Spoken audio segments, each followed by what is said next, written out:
Pemirsa, DLH ingatkan potensi bahaya bencana sampah di Kota Pekalongan. Informasi selengkapnya untuk Anda.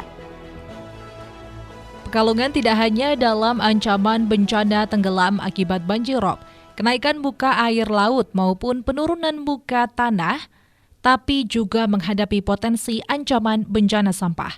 Pasalnya kondisi satu-satunya TPA sampah di Degayu yang sudah berusia 30 tahun saat ini dalam kondisi kritis.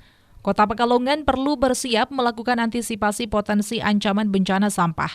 Hal tersebut disampaikan oleh Kepala Dinas Lingkungan Hidup Kota Pekalongan, Sri Budi Santoso, saat menjadi narasumber dalam kegiatan fasilitasi penyelesaian permasalahan dan hambatan yang dihadapi pelaku usaha oleh DPMPTSP Kota Pekalongan di Hotel Nirwana, Pekalongan, Rabu 29 Mei.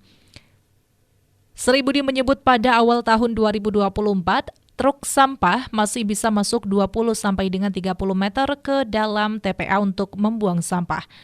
Tapi pada bulan Mei ini kendaraan untuk truk pengangkutan sampah hanya bisa membuang sampah persis di depan pintu gerbang. Bahkan kepala truk kadang sebagian berada di badan jalan saat menumpahkan sampah.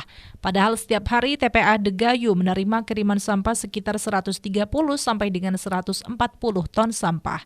Eskapator yang ada 3 untuk menarik sampah dari depan pintu gerbang ke tengah, dari tengah naik ke atas, dari atas kemudian dibawa ke tengah oleh 3 eskapator.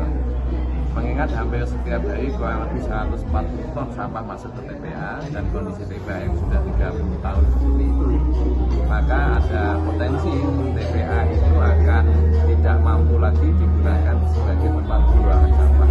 Padahal selama ini 90% sampah kita semuanya masuk ke TPA dan belum sampai 10% yang bisa dikelola menjadi hal yang bernilai ekonomi, entah dipilah, entah di reuse, entah diolah kembali. Artinya apa? Kota Pekalongan punya potensi terkena bencana sampah apabila kondisinya masih seperti ini. Apabila semua sampah hanya dikumpulkan, diangkut dan dibuang ke TPA dan belum mampu melakukan pengurangan yang signifikan atau mencegah sampah ke TPA.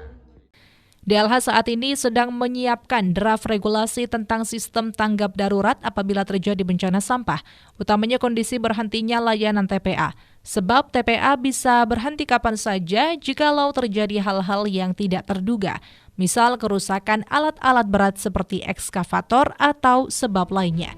Irfa Febriani, Batik TV melaporkan.